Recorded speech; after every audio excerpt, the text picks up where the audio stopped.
नमस्कार दोस्तों, आज मैं आपके लिए लाई हूँ एक और कहानी जो बताती है आखिर क्यों सृष्टि के रचयिता ब्रह्मदेव बन गए शिवपुत्र कार्तिकेय जी के बंदी और कैसे और कब महादेव ने अपने ही पुत्र कार्तिकेय को बना लिया था अपना गुरु। तो चलिए जानते हैं। एक बार ब्रह्मदेव महादेव से भेंट करने आए, तभी वह कार्तिकेय जी आ जाते हैं और ब्रह्मदेव को आता देख उन्हें प्रणाम करते हैं। तब ब्रह्मदेव तीव्रता से कार्तिकेय जी को नजरअंदाज कर आगे बढ़ जाते हैं। कार्तिकेय जी, द्वारपाल हो या राजा, तिरस्कार तो किसी का नहीं करना चाहिए, फिर चाहे वो स्वयं सृष्टि के रचयिता क्यों ना हो। भूल का आभास तो सभी को करना चाहिए। इतना सोचकर कार्तिकेय जी पुनः ब्रह्मदेव से भेंट करते हैं और कहते हैं, प्रणाम ब्रह्मदेव, आपको ऐसे रोकने के लिए क्षमा चाहता हूँ, किंतु मेरे मन में एक जिज्ञासा है, कृपा करे उसे शांत करे प्रभु। ब्रह्मदेव, ऐसी कौन सी जिज्ञासा है पुत्र जो मैं प्रभु महादेव से भेंट करने के बाद शांत नहीं कर सकता। कार्तिकेय जी, मेरा प्रश्न तो आपके लिए अत्यंत सरल है प्रभु। ब्रह्मदेव, उचित है, शीघ्र पूछ लो। कार्तिकेय जी, सृष्टि के रचयिता होने के नाते सृष्टि का आधार कहे जाने वाले प्रणव शब्द का अर्थ समझाने की कृपा कीजिए प्रभु। ब्रह्मदेव, उचित कहा पुत्र, ये तो अत्यंत सरल प्रश्न है।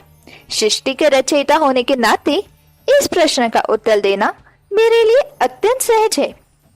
एक बार प्रभु महादेव ने स्वयं कहा था कि उनके उत्तरवर्तीय मुख से अ आकार का, पश्चिमवर्तीय मुख से उ आकार का, दक्षिणवर्तीय मुख से म आकार का, पूर्ववर्तीय मुख से बिंदु आकार का और मध्यवर्तीय मुख से न आकार का स्वर प्रकट हुआ था।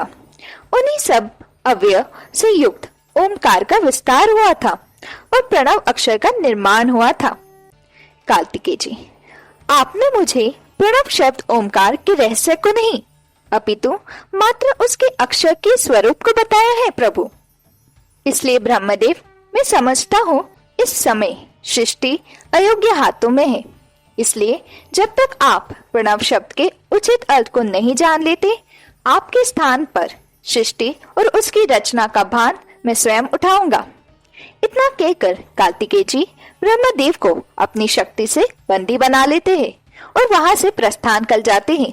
जब तक ब्रह्मदेव कार्तिकेय जी के प्रश्न बंधन में रहे, कार्तिकेय जी ने उनकी रचना, उनकी सृष्टि की देखभाल का दायित्व निभाया। ब्रह्मदेव, अनुभव और आयु में मुझसे कम होने पर भी प्रभु महादेव के पुत्र कार्तिकेय ने मुझे बंदी बनाकर कदापि उचित नहीं किया। अब महादेव ही मुझे मुक्त करवा सकते हैं। इतना कहकर ब्रह्मदेव शिव जी की आराधना करने लगते हैं। फिर वहां महादेव माता पार्वती संग आते हैं। कार्तिकेय जी अपने माता पिता को प्रणाम करते हैं। शिव जी कहते हैं, पुत्र कार्तिकेय, तुमने ब्रह्मदेव को क्यों बंदी बनाकर रखा है। कार्तिकेय जी कहते हैं, सृष्टि के आधार प्रणव शब्द के गुण रहस्य से जो अज्ञात हो, वो भला सृष्टि की देख रेख कैसे कर सकते हैं पिताश्री। शिव जी, तो क्या तुम मुझे प्रणव शब्द का रहस्य समझा सकते हो। कार्तिकेय जी, अवश्य पिताश्री, किंतु प्रणव शब्द का गुण रहस्य केवल एक गुरु ही अपने शिष्य को प्रदान कर सकता है और ज्ञान के मर्यादा के अनुसार गुरु का स्थान शिष्य से ऊंचा होता है। इसलिए यदि आपको मुझसे गुण रहस्य ज्ञात करना है तो आपको मुझे स्वयं का गुरु स्वीकार कर स्वयं से उच्च स्थान पर स्थित करना होगा। माता पार्वती, किंतु पुत्र, ये कैसे संभव है, वो तुम्हारे पिता है। कार्तिकेय जी, माँ, जो ज्ञान देता है उसका स्थान उसकी आयु से निर्धारित नहीं होता, इसलिए ज्ञान पाने हेतु पिताश्री को मुझे गुरु स्वीकार करना ही होगा। पार्वती माँ, किंतु पुत्र, जगत पिता महादेव से उच्च स्थान तो संसार में हो ही नहीं सकता। तब शिव जी कहते हैं, पुत्र कार्तिकेय, गुरु से उच्च स्थान तो कोई नहीं होता और मैं तुम्हें गुरु के रूप में स्वीकार कर स्वयं से उच्च स्थान देता हूँ। तब भगवान शिव कार्तिकेय जी के निचले स्थान पर बैठ जाते हैं। शिव जी, हे गुरु गुहान, मैंने गुरु स्वीकार किया है आपको, तो अब मुझे प्रणव शब्द का अर्थ और उसका गुण रहस्य समझाने की कृपा करें। कार्तिकेय जी, गुरु का ज्ञान तो गुप्त रूप में शिष्य के कान में ही दिया जाता है, तो सुनिए। प्रणव शब्द अर्थात ओमकार आदि मंत्र है, अनंत ऊर्जा का स्रोत है। आदि मंत्र ओमकार, वह स्वयं शिव के ही ब्रह्म स्वरूप है। ओम, मैं स्वयं शिव के तेज अर्थात उनकी आंतरिक शक्ति से उत्पन्न हुआ हूँ, इसलिए मैं भी शिव हूँ और शिव ही मैं हूँ। हाँ प्रभु, मैं ही प्रणव हूँ। सुब्रमण्यम, सु अर्थात स्वरूप, ब्रह्म अर्थात ब्रह्म के प्रति प्रणव का ही स्वरूप हो। ब्रह्मदेव, सत्य है, प्रणव शब्द ओम महंतम है, अपार महिमामयी है। इतना कहकर अपने आप ब्रह्मदेव बंधक से मुक्त हो जाते हैं।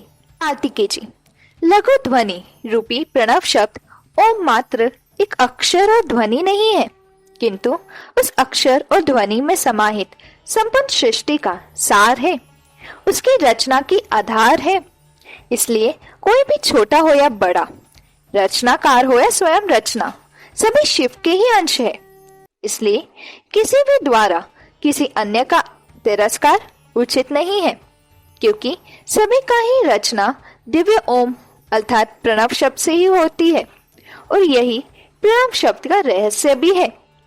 ब्रह्मदेव कहते हैं, क्षमा प्रभु क्षमा, ज्ञान का अहंकार भी कभी कभी अज्ञानता से ग्रस्त कर देता है, और मैं सत्य जानकर भी अनजान था।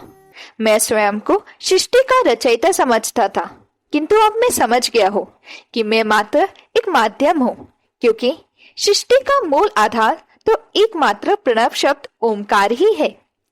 तब शिव जी कहते हैं, गुरु रूप में मुझे बताने वाला कि प्रणव ही तुम्हारा ब्रह्म स्वरूप है अर्थात सुब्रमण्यम है, इसलिए आज से तुम्हें सुब्रमण्यम स्वामी नाम से भी जगत जानेगा पुत्र। इसलिए दोस्तों, कार्तिकेय जी को सुब्रमण्यम स्वामी नाम से भी जाना जाता है। तो यह थी कार्तिकेय जी और ब्रह्मा जी की अद्भुत कहानी।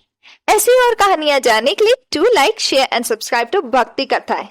धन्यवाद दोस्तों।